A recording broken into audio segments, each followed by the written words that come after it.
All right, hey guys, OFD checking out, and today we have an exclusive from Spinnaker. This is a brand new watch, just got released today on May 7th. These are available at the website. I'll leave all the links and information down below in the description. There's going to be 4 different variations of this watch available over at their website.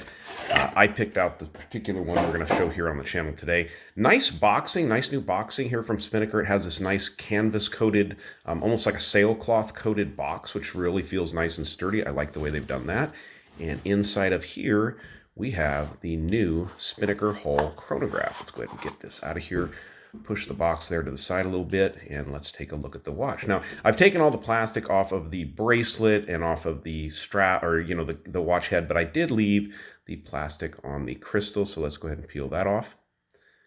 There we go. And I do have the plastic on the case back, so we'll get that off when we turn it over. So here we go. We have it, guys, the California dial Spinnaker Hull Chronograph. Now, I've had the Spinnaker Hull Chronograph on here before, but this is the newest one with the California dial. If you guys aren't familiar with the California dials and where it came from, back in the 1930s, there was an outfit out here in California. I don't know the name of the company, but they were refurbishing Rolex watches, and in the process of doing that, like Rolex does or their dealers do so many times, they replaced the dial on the watch. And when they were replacing the dials on the watch, they were installing these dials with the Roman numerals at the top and the Arabics down at the bottom. They went back to the customers and they started getting the nickname the California dial on the watches. So that's where it came from. It's been used by Panerai, number of different companies over the years. It's a very classic traditional style for a dial. So great looking piece here. Let's talk dimensions, guys, on this watch. You have a 42 millimeter case from side to side.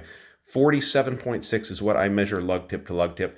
Comes in at 14.8 millimeters of thickness to the bottom of the case back to the top of this crystal. This crystal on this watch is a mineral coated, a mineral crystal with sapphire coating on it. I've had these crystals before. They last a really, really long time, and they don't really tend to scratch up because of that sapphire coating on the outside of that mineral crystal. So very nice looking piece. One other thing I wanted to mention, we have 22 millimeter lugs openings on this watch if you do decide to take it off of the bracelet. So now the colorway I picked out here, guys, is the vintage black, or the vintage black look. So it has the silver case here with the black dial and kind of this yellowed out or kind of faded looking lume on the watch. The obviously the California dial, very nicely done. You guys can see the indices do stick up quite a bit. They stand up. I think they're applied on this watch.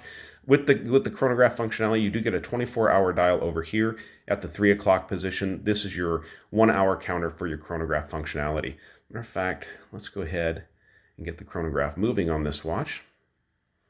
Yeah, didn't push it all the way. There you go. You can hear that mechanical click. This is running a VK64 Mecha Quartz movement in it. So this is, I'm sure you guys are familiar. It's a Seiko movement, Japanese, from the TMI lineup, but it's a Mecha Quartz movement. So it's a combination of quartz and mechanical. So when you actually stop it, we have to undo this crown to snap it back. But you guys will see it has a nice crisp reset to it, a snapback like that. So that's what they're known for. Really nice little chronograph movements. They've been in a lot of micro brand watches over the last couple of years, and they're really nice movements, very well made. Go ahead and unscrew the crown on this watch. You do have 150 meters of water resistance.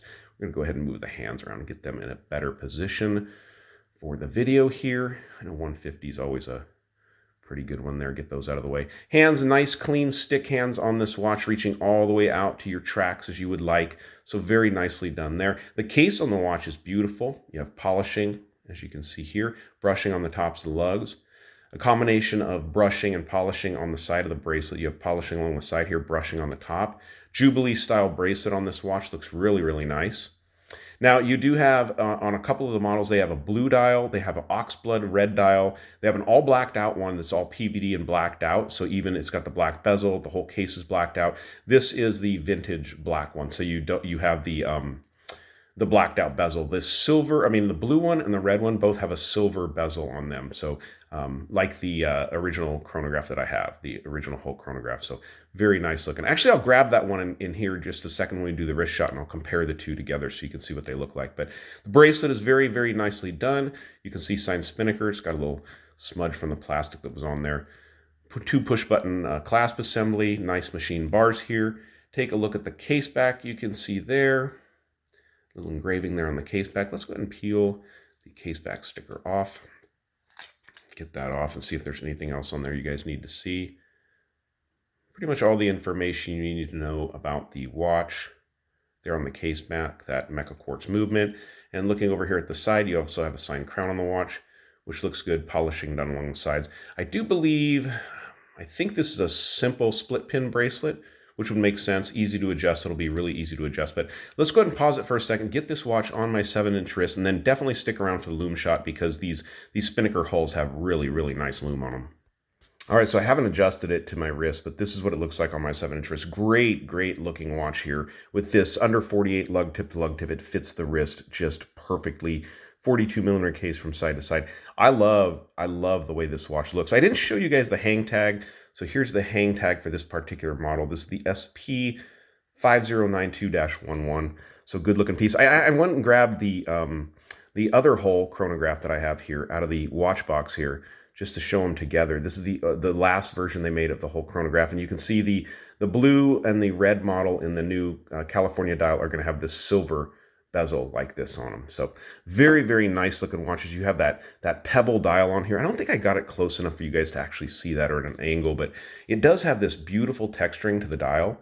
It's kind of like this sand or pebble effect to it. Very, very good looking watch. And also I wanted to point out the Spinnaker logo up there is applied at that 12 o'clock position. And then you have the Mecha quartz down here in the 150 meters or 500 feet. So really, really cool looking piece. So let's dim the lights and check out the lume.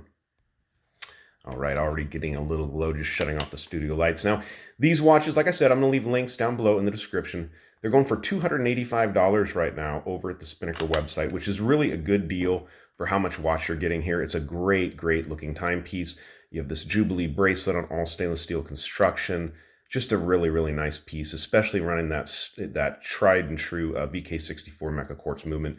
Very, very cool movement. So, all right, guys, the new Spinnaker Hull California dial is now available. Today is the launch, May 7th, 2021. If you guys like the video, give me a thumbs up down there at the bottom. And if you've not subscribed to the OFD channel yet, please do. Please do. Thanks, guys.